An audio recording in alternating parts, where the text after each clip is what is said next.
No, I love it.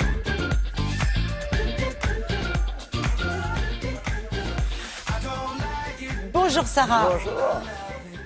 Bonjour Sarah, je sais que vous êtes allée à la rencontre d'une artiste assez incroyable. Incroyable. Alors elle est dessinatrice, sculptrice, peintre, poète, poète, couturière. Vous voyez, à chaque fois, on se Couturière, rappelle d'un multicasquette. de ses métiers, c'est vrai, les multicasquettes. Elle s'appelle Rose Holzer. Moi, je suis très contente de vous parler de cette femme parce que c'est une artiste assez incroyable. Vous savez, on aime bien pouvoir ranger des artistes dans des mouvements, dans des petits cadres. Oui, c'est vrai, elle généralement. sort du cadre. Pas de catégorie. Pas de catégorie. Elle a, si ce n'est le génie et le talent. Parce que c'est vrai qu'elle a un parcours de toute façon de vie assez incroyable. Elle a commencé à peindre. Elle ne savait pas encore parler. Donc elle a commencé très très jeune. Et c'est vrai que toute sa vie, elle était concentrée, elle était dans son monde. Elle aimait dessiner, elle aimait peindre. L'école, c'était pas formidable. Et un jour, le génie parle, le génie paye. Elle se retrouve à l'âge de 22 ans, propulsée, directrice artistique d'une énorme boîte de pub. Notamment, elle a travaillé avec Ardisson. Vous savez où on place Ardisson quand même en matière de com et de pub. Voilà. Et donc, elle travaillait avec Ardisson. Elle était directrice artistique de cette boîte à l'âge de 22 ans. Trop jeune, trop de succès. Et puis, le succès, elle le découvrait. Elle ne savait même pas ce que c'était, le succès. Donc, elle a eu un rejet de ce succès. Elle n'en voulait pas. Elle, ce qu'elle voulait, c'est pas vendre. Elle voulait créer. Et donc, elle revient à ses premières passions. Et puis, pour revenir à ses premières passions, elle s'éloigne de ce monde. Et comment on s'éloigne ? On va carrément sur le continent africain. Et puis, elle y reste 6 ans, ce qui n'était pas prévu. Elle y reste 6 ans et elle revient évidemment complètement changée. On retrouve d'ailleurs ces inspirations-là complètement dans toutes ses œuvres quasiment.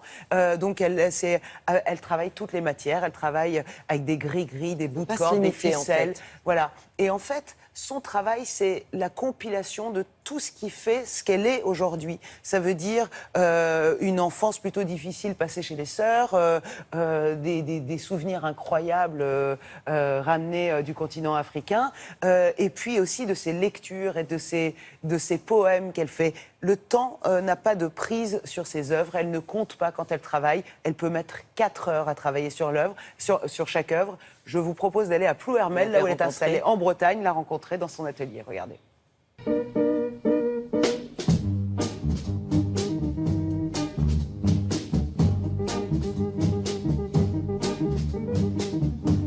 J'ai toujours dessiné. J'ai toujours dessiné, même avant d'aller à l'école. Je gravais des petits dessins sur les meubles de mes parents. J'ai toujours aimé ça. J'ai commencé à dessiner même avant de parler. Pour moi, c'était naturel. Et au fur et à mesure de mes rencontres, j'ai toujours été extrêmement curieuse. Mais bon, c'est vrai que la rencontre avec l'Afrique, ça a tout décidé, tout changé. Tout changé.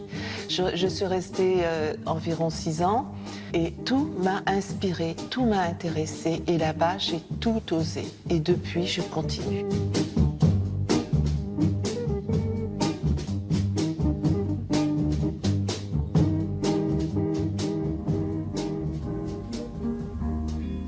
J'aime aller de la ficelle la plus neutre que je ramasse par terre, surtout la ficelle des postes. Je continue à en faire des œuvres jusqu'à la feuille d'or.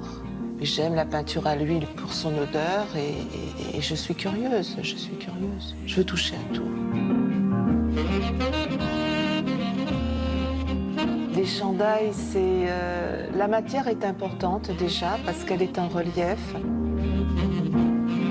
C'est une technique un petit peu compliquée. Je dresse avec un petit couteau, comme un pâtissier, ces petits reliefs parce que j'ai trouvé aucune façon autre et rapide d'arriver à ce relief.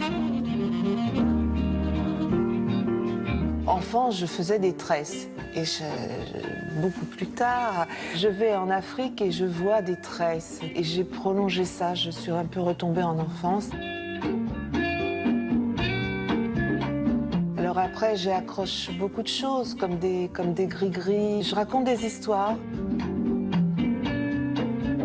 Là, je suis en train de faire un tablier céleste qui fera environ 3 mètres par 3 mètres 50 ou 4 mètres de long. Ça va être une grande histoire. J'aime beaucoup travailler avec des contrastes. Le petit verre de la pampille façonné, brillant sur la ficelle, c'est beau, c'est comme une prière. Quand je voyage pas, je suis dans mon atelier, je continue mon voyage. L'Afrique m'a aidée à voyager, maintenant je peux plus m'arrêter. Inspiré par ces voyages, un vrai talent. Est-ce que les galeries accueillent comme il se doit ce type de talent? Et je trouve pas assez, vous voyez, parce que ce qui était célébré, ce qu'on célèbre aujourd'hui encore pour des artistes du siècle dernier en disant « Oh, cet artiste-là, il était formidable, vous savez, il était à Montmartre, il fréquentait des artistes, des écrivains, des poètes, il n'avait pas de mouvement, il traversait les mouvements. » On trouve ça génial aujourd'hui quand on parle d'artistes du siècle dernier. Mais elle est dedans, c'est elle aujourd'hui. Donc quand on a une galerie, voilà, je trouve qu'on peut oser faire appel et faire venir les œuvres de Rose Holzer avec autant de talent au pluriel qu'elle peut avoir.